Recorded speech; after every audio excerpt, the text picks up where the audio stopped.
I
might know you're mine.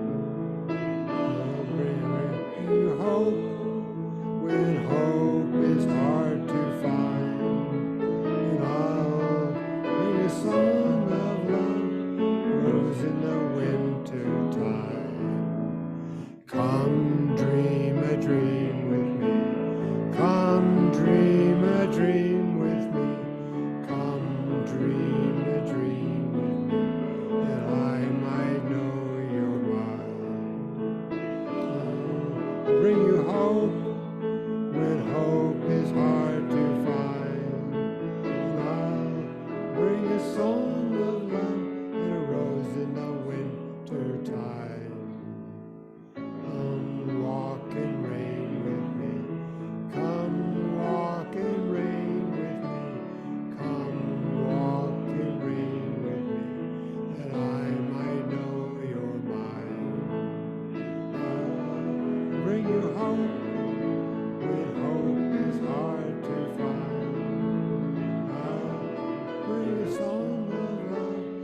song of love, and it rose in the wind through time. Thank you. You may be seated.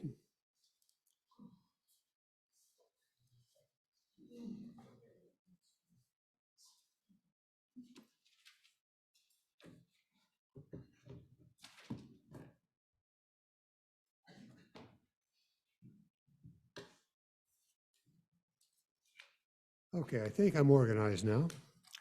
Morning, my name is Ken Willingham. I'm your worship leader today. Okay, ours is a welcoming community where we find connection and meaning. A sharing community where our joys are amplified. A caring community where our sorrows are lessened. We also welcome guests from Facebook Live and our Zoom audience. We welcome everyone, regardless of race, creed, color, social level, economic status, gender identity, or whom you love. All are welcome here. Do we have any visitors this morning? At least 2, 3. If you would like to, you can stand, just tell us what is your name and where you're from. That's all we need to know so we can welcome you properly. Hi, I'm Jeremy. And I'm from New York. Good, thank you.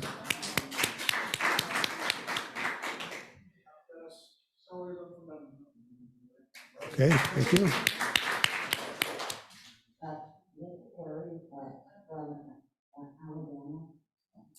Oh, long trip. Oh, glad to be here. Thank you. Good, thank you.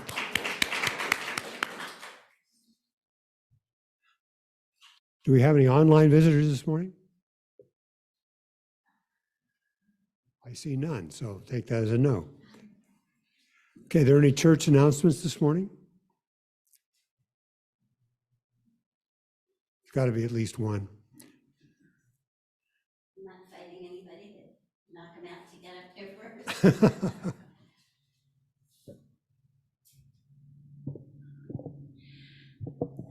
Good morning. Thank you for those of you who came to lunch, the luncheon that we had with Mary Helen and Dennis. It was very, very nice. And those of you who know her, I wouldn't expect those that don't to have come, but we had a lovely visit, and they're thinking that she might be about ready to come back. So that's a real plus.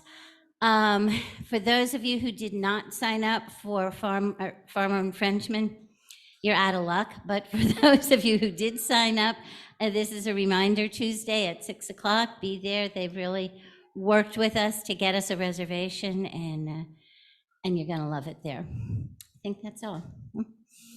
Thank you, Sharon.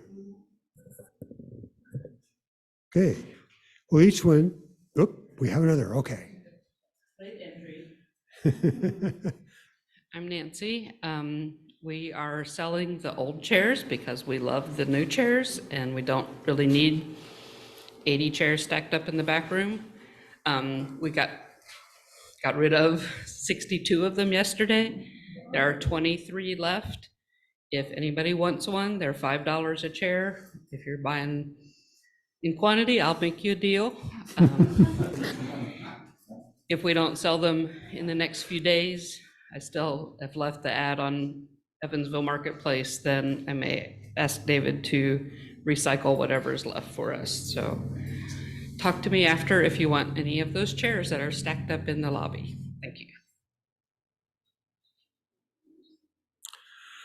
So each week we spend a few minutes stepping across the aisle to meet and greet and welcome each other here. And I will hit the chime when it's time to return to your seats. Thank you. Go for it.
May I have a volunteer, please, to light the chalice?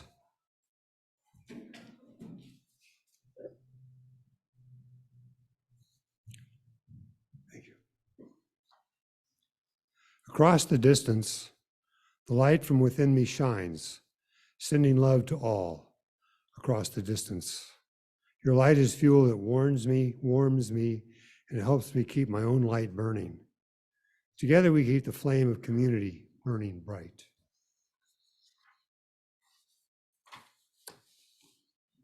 Thank you, Bernard.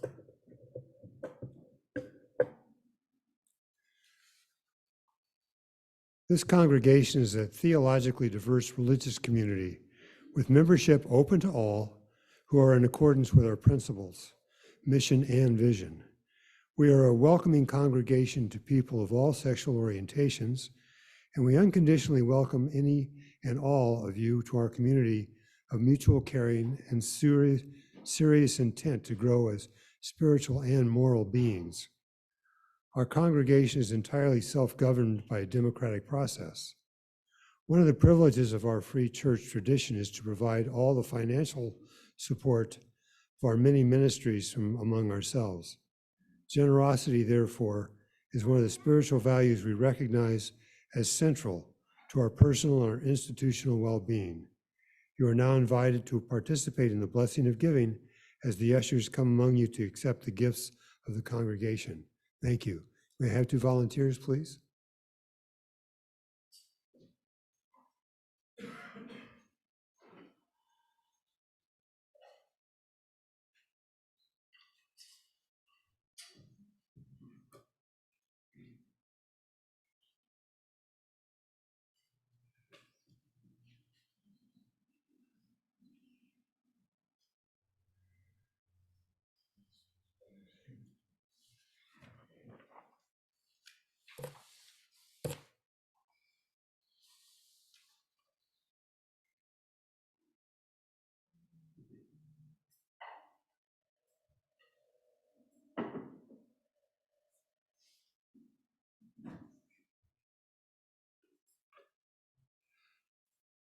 So Mark, if you would set up the stand, please. And Brian is going to do our story for all ages. And all children of all ages, doesn't matter how old you are, come on up. So our story is from the great philosopher, Dr. Seuss.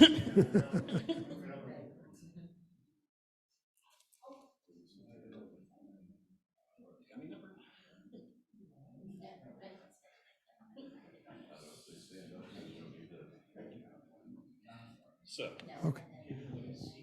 We're doing a stand-up children's story today. in the faraway land of Salamasand, Yertle the turtle was king of the pond. It was a nice little pond. It was clean, it was neat. The water was warm, there was plenty to eat. The turtles had everything turtles might need, and they were all happy, quite happy indeed. They were, until Yertle, the king of them all, decided the kingdom he ruled was too small. I'm ruler, said Yertle, of all that I see, but I don't see enough. That's the trouble with me. With this stone for a throne, I look down on my pond, but I cannot look down on the places beyond. The throne that I sit on is too down low. It ought to be higher, he said with a frown. If I could sit high, how much greater I'd be. With what a king, I'd be ruler of all that I see. So Yertle, the turtle king, lifted his hand, and Yertle, the turtle king, gave a command. He ordered 9 turtles to swim to his stone, and using these turtles, he built a new throne. He made each turtle stand on another one's back, and he piled them all up in a 9 turtle stack. Then Yertle climbed up. He sat down on the pile. What a wonderful view. He could see most a mile. All mine, the Yertle cried. Oh, the things I now rule. I'm a king of the cow. I'm a king of the mule. I'm a king of a house, and what's more beyond that, I'm king of a blueberry bush and a cat. I'm Yertle the turtle, oh marvelous me, for I am the ruler of all that I see. And all through that morning, he sat there at pie, saying over and over, a great king am I, till long about noon. Then he heard a faint sigh. What's that? Snapped the king, and he looked down at the stack and saw at the bottom a turtle named Mac. Just part of his throne, and this plain little turtle looked up and said, beg your pardon, King Yertle. I've pains in my back and my shoulders and knees. How long must me stand here, your majesty, please? Silence, the king of the turtles barked back. I'm a king, and you're only a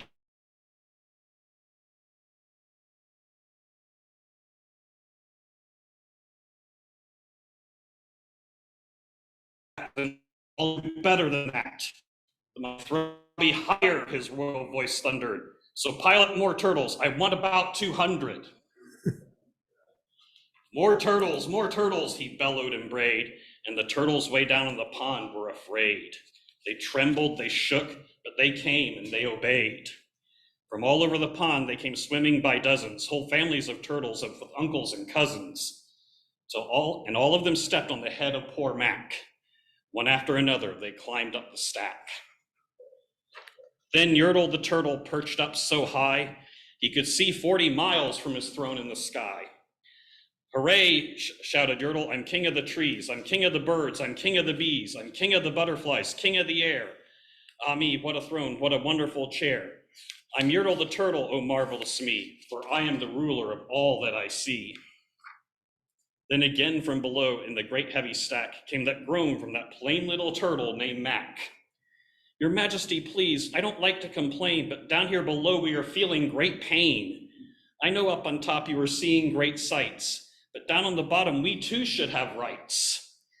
We turtles can't stand it, our shells will all crack. Besides, we need food, we're starving, said Mac. You hush up your mouth, howled the mighty King Yertle. You've no right to talk to the world's highest turtle. I rule from the clouds, over land, over sea. There's nothing, no nothing that's higher than me. But while he was shouting, he saw with surprise that the moon of the evening was starting to rise. Up over his head in the darkening skies. What's that? Snorted Yertle. Say, what is that thing that dares to be higher than Yertle the king? I shall not allow it. I'll go higher still. I'll build my throne higher. I can and I will. So call some more turtles, stack them to heaven. I need about 5,607.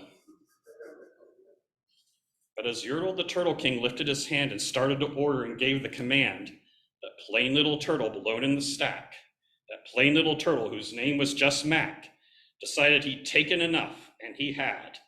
That plain little turtle got a little bit mad, and that plain little Mac did a plain little thing. He burped, and that burp shook the throne of the king.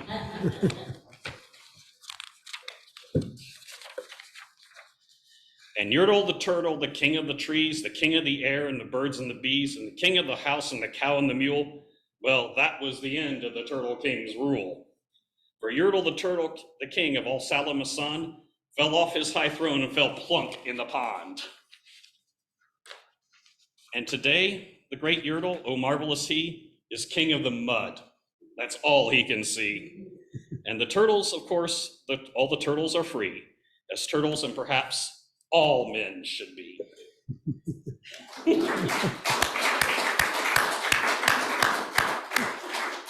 You definitely made it fun. Thank you.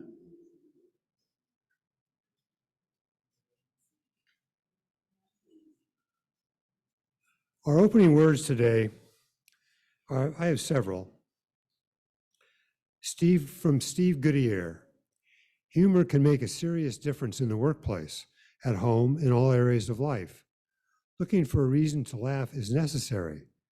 A sense of humor helps us get through the dull times, cope with the difficult times, enjoy the good times, and manage the scary times. Here's one from Anonymous. We didn't realize we were making memories. We just knew we were having fun. And one from Anne Frank. Think of all the beauty still left around you and be happy. Finally, from a familiar author, Dr. Seuss, from here to there, from there to here, funny things are everywhere.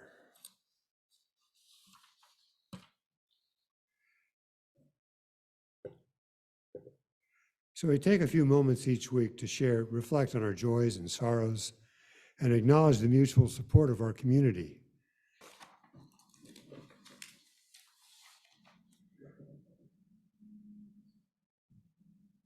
So this is the time to take a little internal look. Just sit quietly, close your eyes if you like. Just meditate for a couple of moments. And just feel yourself expand. Feel your expansion within yourself, and up and out, front, back. Feel those beings around you. As I've said, we are much larger than our physical bodies. There's much more to us. When we come back, we'll sing number 123, Spirit of Life. I'll bring you back in a few moments.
Spirit of life, come unto me. Sing in my heart, all stirrings of compassion. Blow in the wind, rise in the sea. In the hand, all stirrings of compassion.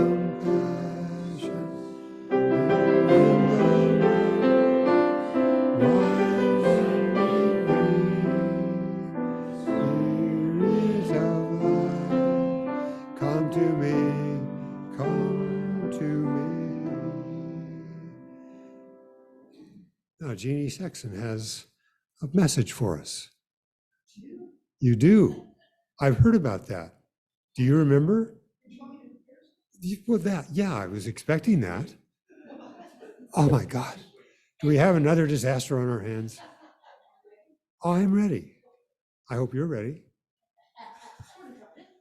Sort of, kind of. All right. We got it. We're on the roll now. Thank you all for having me back. This is one of my favorite topics, to lighten up and live, because I've had to live it most of my life. I realized the importance of being able to laugh with myself when I was in high school. The girls wore short skirts and had go-go boots. Some of you remember that. They looked really great. Yeah, I looked like a parakeet in shotgun shells. So I had to learn it. Don't take myself too seriously. There are enough serious issues in life and enough serious things that we face without adding to it.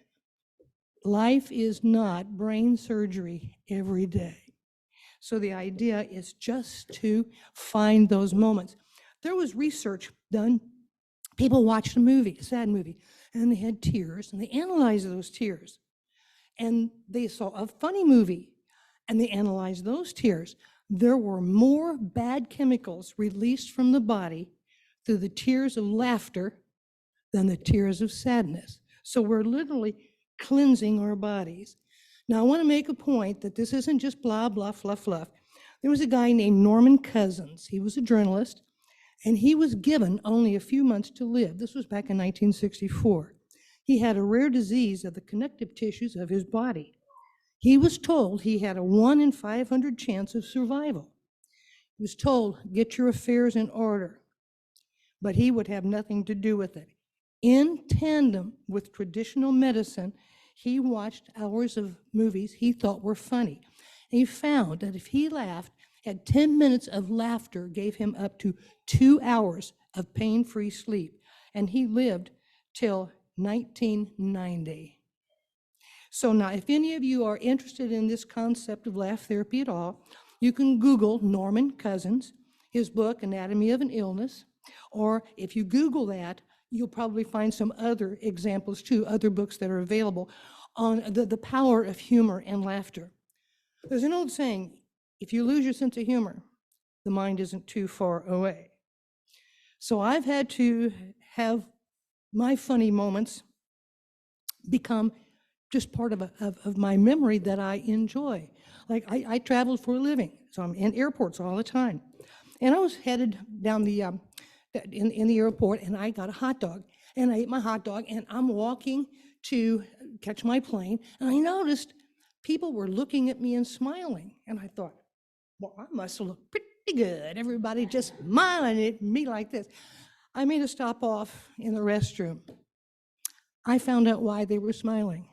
I had mustard all over my face. So it was a good memory. Now, I am not going to tell you, and this is true, I'm not going to tell you what I did that caused me to moon the ground crew of the Cincinnati airport people. It's a true story, but I have to, yeah, that's the one you want to hear. But so last year, I had 5 life altering situations. Serious, way up there, stress, kinds of things. So I used a lot of what I'm going to be talking about here to help me begin to heal and feel much better about life. You know, it's supposed to be enjoyed. Life is to be just a little bit. You may have heard you get a start date and a stop date on your tombstone. Doesn't matter.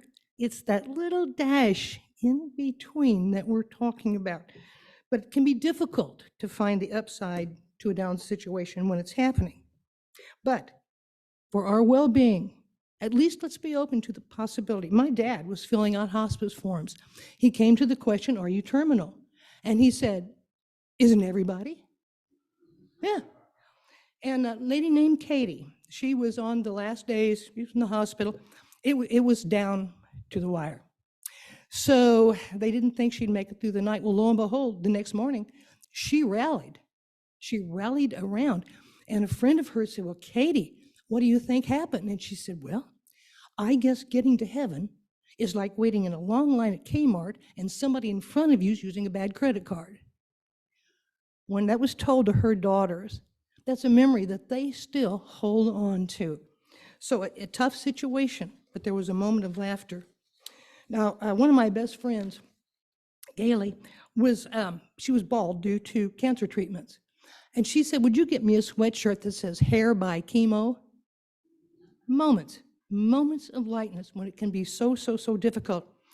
Now she had, before she became ill, she lived in Indy, and she had come down to Evansville, snowing like crazy, and we had a small dinner party, and we got to talking about sledding when we were kids. And she said, well, she had never been sledding. Well, I will admit we'd each had just a tiny bit of wine. I said, well, I have some cardboard in my basement. We could use that as a sled. So we got that cardboard and we found us a proper hill. And one of the guys, a weightlifter, he said, you get on the cardboard and I'll give you a push. Well, she outweighed me by quite a bit. So she was on the bottom and I was on top of her. She bent her legs up and he went, a 1, a 2, a 3, and whoosh, we went down that hill. There were 15-foot rooster tails of snow going to everybody. And she was yelling and she was screaming. I truly did not know till we got to the bottom of the hill.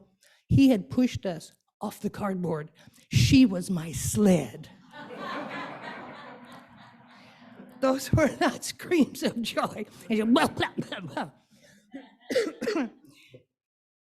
When she did pass away, I could hardly get through giving her eulogy until I came to that story. And everybody laughed, and we felt good, and you could feel some calm in the room. She was able to laugh with herself. She told me that she was driving home from work one day, and she turned onto the street she always turned onto.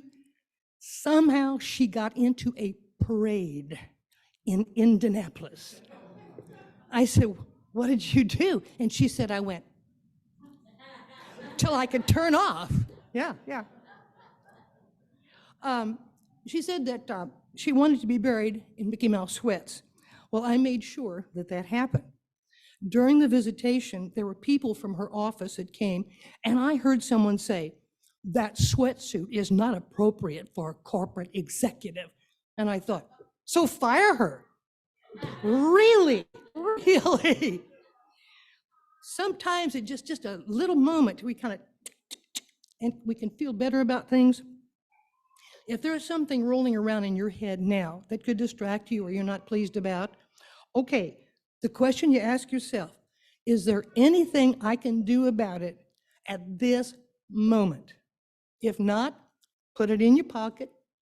It will not leave you. It will stay with you when you go out that door, and it will sit next to you in the car, whatever it is. But for now, if you can't do anything about it, then let's put it off until we can do something about that.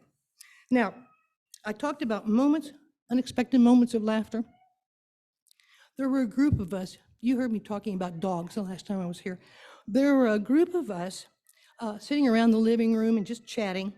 And Maxine, my Yorkie, she was sound asleep. I'm talking sound asleep. All of a sudden, the room exploded with somebody going, achoo! I had never seen a dog levitate and then go for the ceiling. We laughed. She did not. But we thought it was if you can just get a moment, we can handle anything. You know, it takes 43 facial muscles to frown, and only 6 in your arm to smack the fool upside their head. Now, I don't condone violence, I'm just trying to make a point there. Another thing, if you want to kind of ease back, and remember that because we're, like you said, because we're grown up, we don't have to always act grown up. Whatever may be bothering you to keep you from enjoying your life, is it worth stressing out, having a heart attack, and dying? Now, those of you, if you have people at work who are making you crazy, think about this. If they stress you out, you have a heart attack and die, they will take your job. That was supposed to be funny. Take issues seriously, but never ourselves. We become so preoccupied, we don't look around. When I go to the post office, I smile. No matter what my mood is, I always smile because there's a sign that says, "We deliver for you." And I always think, I wonder how many pregnant women know that.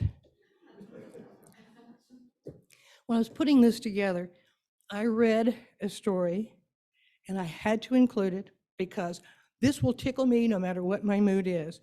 True story. A company put a new toaster in their break room, and somebody had put a sign next to it that says, "Voice activated." They said you could hear people yelling all morning. That's right. So Ross Perot said once that there are no luggage racks on a hearse. So keep in mind, we buy stuff, we dust it, we die, our family fights over it, then they have to dust it. So it's not always about the money and the things, but those little moments. It's just adjusting our thinking. An airplane is adjusting to stay on course 94% of the time. This means it's only on course 6%.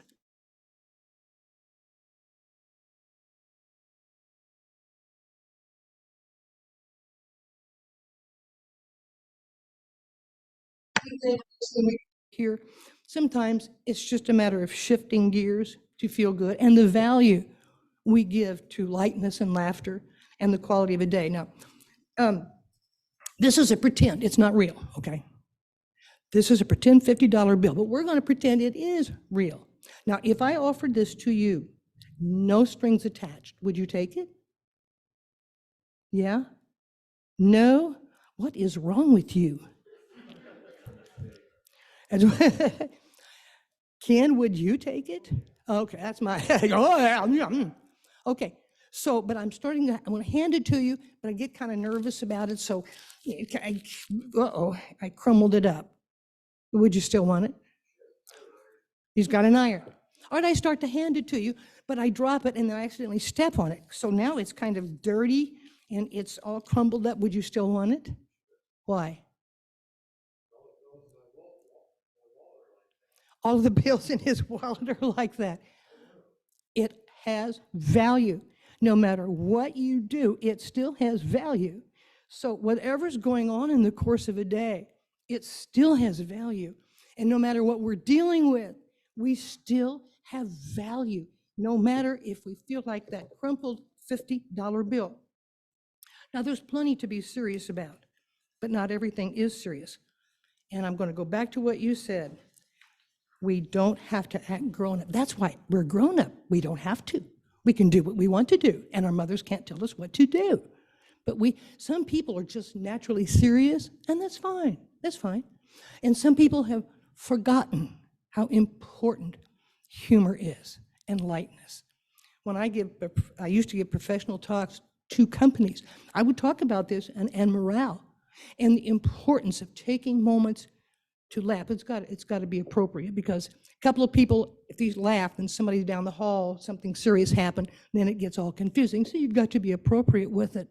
But anyway, this woman said that she spent her years as a parent and a wife to have the perfect house. She even alphabetized the fruit drinks in the refrigerator. Yeah, so the kids grew up, they had a family reunion, And she said, well, what do you kids remember most about growing up? And she was all puffed up, ready for them to say what a wonderful housekeeper she was. And they said, that Saturday it rained and we went outside and we stomped in mud puddles. Cool idea. Now, I don't suggest it if it's storming. Don't carry an umbrella and go out in the rain, but why not stomp mud puddles? Nobody can make us not do it because we are adults, but we have to give ourselves permission, like we did with that $50 bill. So if it's uncomfortable, that's okay. But if you've forgotten, you might want to take just a little bit of time. But now I've got something I want to do. I want to show you. Barbara, you've got something. She's going to give each of you a little bear. Now, these are choking hazards for children, so we don't want to go there. But she has a couple of balloons if they want a balloon. I'm going to tell you about this bear. The bear you get to keep. The spoons we have to return to the church. Barbara, you're doing an excellent job. Pick the bear you want. I'll probably have a couple of extras after I tell you the purpose of this. If you know somebody who needs just a little break to calm down, you can take a bear to them also. Okay? Now, those of you who just came in know we haven't lost our minds. You get a bear, and I'll explain what we came into. Being paid the hour. Let's make this happen.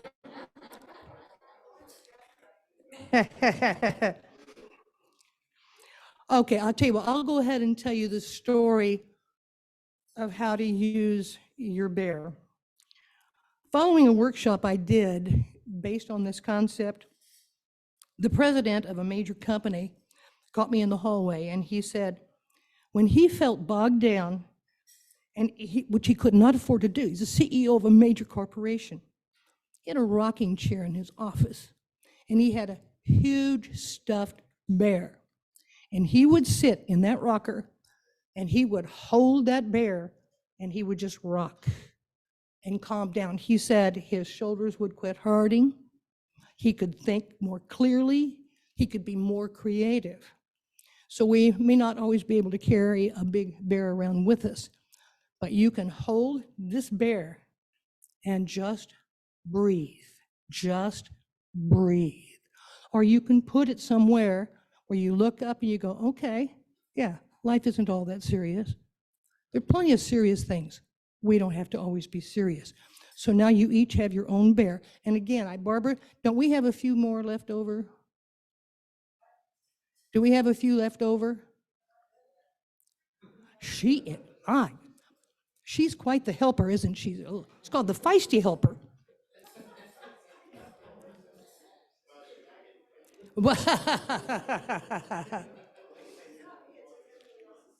Okay.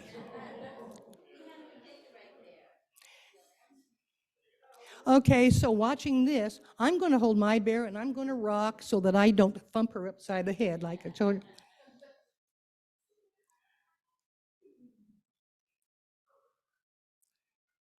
Okay, parents, these are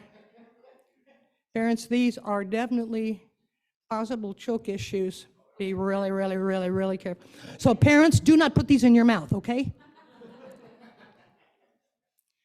So he, like I told you, he would just breathe and go very slowly, rocking back and forth. And it calmed him down, brought his blood pressure down, heart rate down, and he could think more clearly. So this is just kind of a little reminder. Now, I should have slowed down because Barbara is still on a mission. She has lots to do today.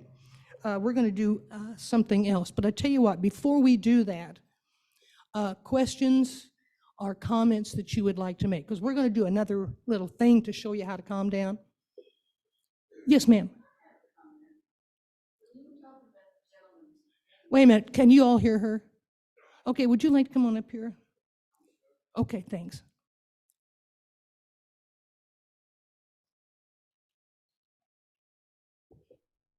Go again. When she was talking about the gentleman holding the bear, you know, cuddling the bear and rocking. Bears are fuzzy, huh? Oh, can you hear me now? When she was talking about the gentleman rocking and holding the bear, I was reminded of something I read, and I really believe it's true. And I think it was proven particularly during the COVID epidemic, when people adopted animals. But having something soft and fuzzy to stroke really feels good. I have a cat she's a Russian blue, and she's so soft. And I just can't tell you how much pleasure I get just stroking that kitty cat. So, apropos of nothing, I just thought I'd share that. I'm sure there has been literature written about people benefiting by the closeness of something warm and fuzzy. Yes, you are right. You're right. There's research out there. People heal faster from heart attacks, and people who something like a pet. Pets are a great health thing for us. You pet those animals, blood pressure goes down, heart rate goes down. You just feel better all over. Okay, another question or a comment? Has anybody put their little bear in their mouth? Good. Yeah, well.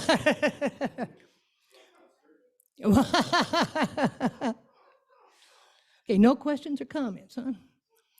Okay. Should I sing or no, you don't want me to sing.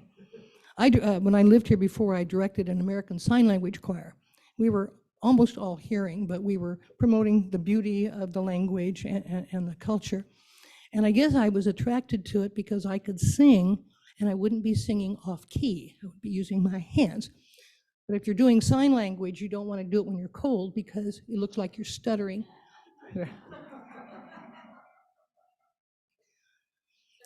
Okay, Barbara has just, does everybody have their spoon? How did you slip in here so I didn't even see you? Okay, I started taking the sign language with Jeannie. I didn't stick with it though. And you know, you do the alphabet with your hands. And one time I was doing this and the teacher asked me if I was talking to myself. okay, I addressed this topic again for a very large group of very proper participants. It wasn't easy to try to guide them past the stiffness. You could see it in their faces. You could see it in their body language. They were being very, very proper. So I showed them what Barbara is going to demonstrate, and you can do with her, and then I will tell the rest of the story. Okay, Barbara, it's yours.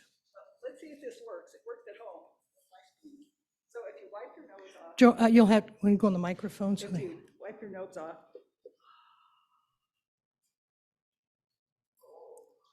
see if, blow, wipe your nose, blow on it, keep your head up. stick it on, and keep your head up. Good job. Good job. Up. Maybe Mark can get some. Lift your head up a little bit.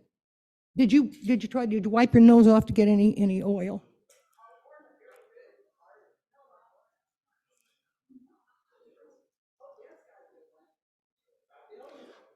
Excellent, excellent. Excellent. Great job.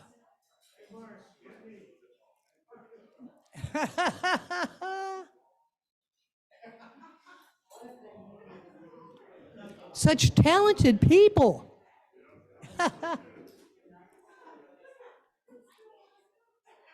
It's still hanging on there.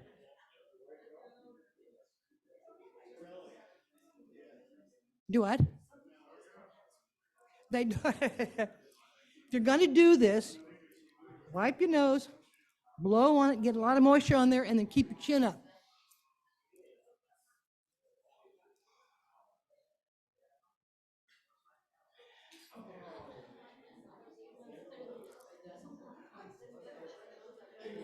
May have to do it a couple of times. He's still hanging on.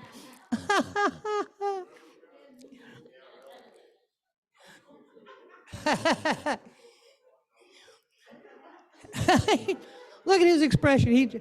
Blake, that's exactly what I'm going to be mentioning. He's sitting there with his very straight face. What happened was, um, well, the rest of the story is these very proper people. We had a lunch break, and they had gone into the dining area, and I did something else before I joined them. That entire room of very proper people, or most of them, were sitting at these tables with their spoons hanging from their nose, and they were laughing. They were having fun. All the stiffness was gone.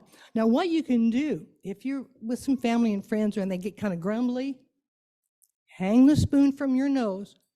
Do not smile. Do not say a word. Just sit there with a blank expression. Now, the teenagers will probably roll their eyes at you, and the people who are kind of fun will want to do it with you, and then there will be those who think that you should get professional help. But it's fun. It's fun. It breaks the spell, and there's no goal to it. It's just to have fun. Okay, Richard Bach said, "You'll know when your work is finished. If you're still alive, you aren't finished. And if you're still here, you can give yourself permission to lighten up to the power of laughter and humor. We laugh with, not at." So the song My Way, some of you, okay, know the song My Way. It doesn't say life goes my way. It says I took the blows and I did it my way. So as you're living life your way, keep in mind that sometimes the past will come up and kind of bite you and want to kind of mess up your day. So if that happens, I'm going to share with what I learned from my grandmother about things in the past coming back up. She went downtown shopping. This was many years ago. And the women wore cotton house dresses, but they didn't wear hose and girdles and all of that except to church. So she was downtown in her house dress going from store A to store B. And she said she could almost hear. I mean, she was a large woman, and her cotton underwear looked like a tent to me. Just wonderful, wonderful for a kid. And she was going from store A to store B. And she said, I almost could hear the elastic in my underwear go. And it started sliding down her legs. And I said, what did you do? And she said, well, I slowed down. I let that underwear slide to my ankles, and I lifted out my left foot. I lifted out my right foot, and I never looked back. Thanks for having me again.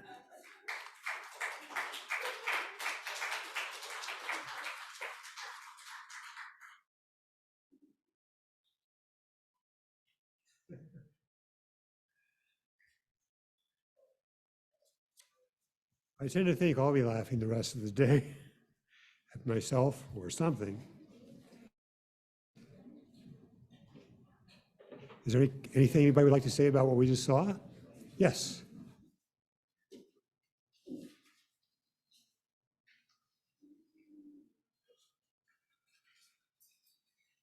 So it's not super important, but I was in psychology, and the motion of petting actually releases the tension in a nerve in your nervous system, and that's why it relaxes you, is because that specific motion actually relaxes your nervous system.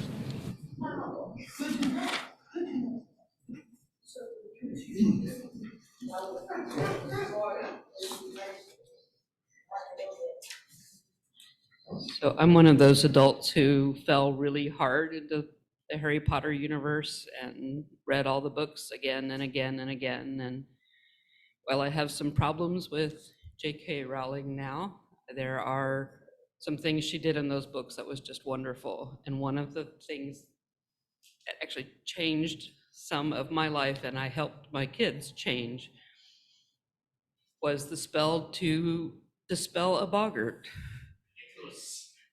A boggart takes shape as the thing that you are most afraid of. And the way you dispel it, you use a spell called Ridiculous, and you transform it in your mind into something that will make you laugh. And just, so the kid who's afraid of spiders imagines a great big spider losing its legs and rolling like a ball across the floor. And it really, if you can step back and think of that, then the thing you're afraid of isn't quite as scary as it used to be. Thank you. Go ahead, Ben. My mother died at the ripe old age of 97 a couple years back, and one of the things that she found that kept her going so long was her humor. She and her father were both very, just, my mother loved a good joke.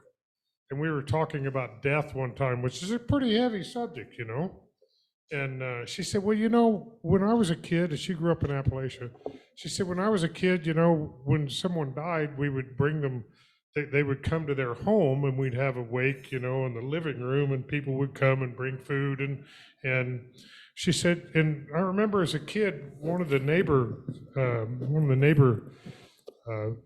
men died, and they had his body in the house, and they ended up, after 3 days or whatever, they buried him. And then about a week later, one of the other neighbors knocked on the widow's door and invited her to lunch. She said, but my husband's only been buried for 4 days. And the guy said, he ain't going to be any deader tomorrow than he is today.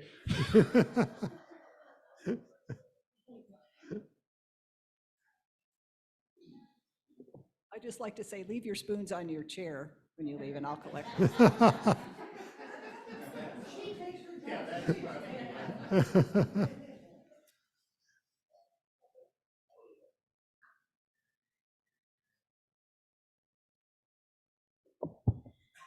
I just wanted to share something. You were talking about the dates on the tombstone with the dash in between. Many of you know my granddaughter Avery, and she went through a really hard time right about the time of high school graduation. And they put her on a medication for her anxiety that made it worse. And she was suicidal the day before her high school graduation, which is not a funny thing. But she got through this all, and she's on her feet, and she's doing wonderful things with her life. As she started to feel like her life was together, she got a tattoo of the dash to remind her that life is the dash in between. Huh. Yeah. Very good. Thank you.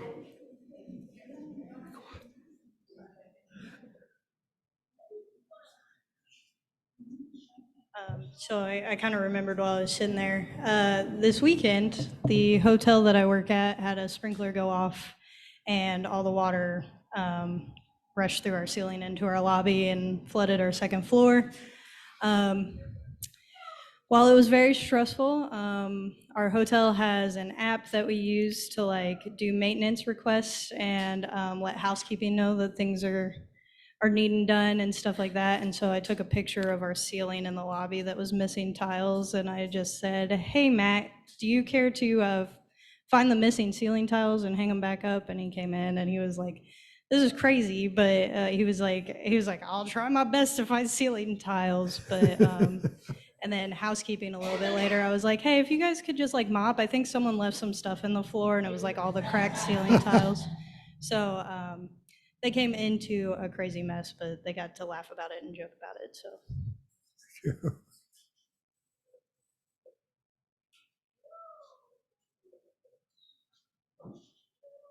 Okay, well, our closing hymn today in the great hymnal is number 119, Once to Every Soul and Nation. Bill.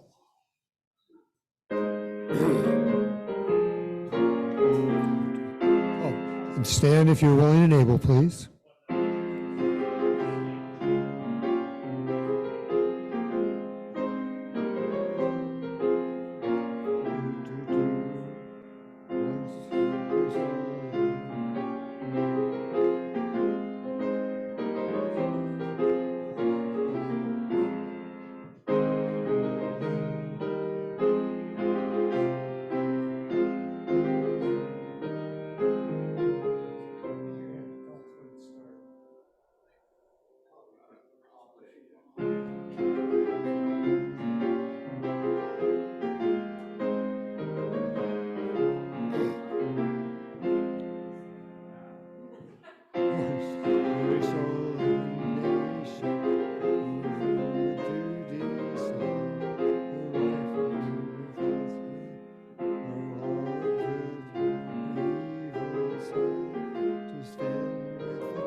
that was interesting. Okay, thank you, Bill. I don't think I'm going to be choosing that one again. Okay. Written in the hymnal, now we extinguish this flame, but not the light of truth, the warmth of community in our hearts until we are together again.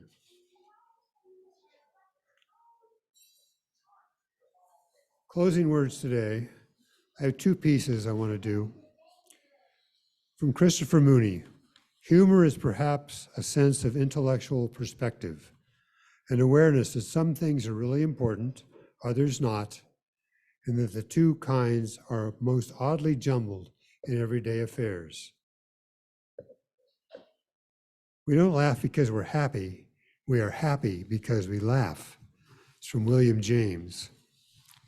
I have another one which is translated from Aramaic directly into English rather than from Aramaic to Greek to Latin to English. And it's the Lord's Prayer.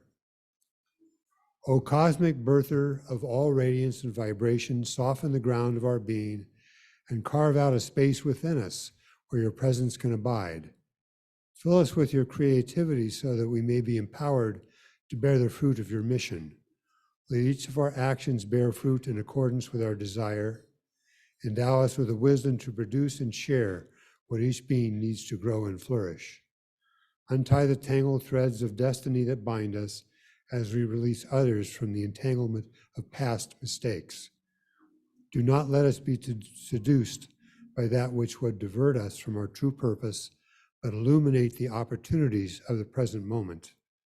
For you are the ground and the fruitful vision, the birth, power, and fulfillment, all is gathered and made whole once again. And so it is.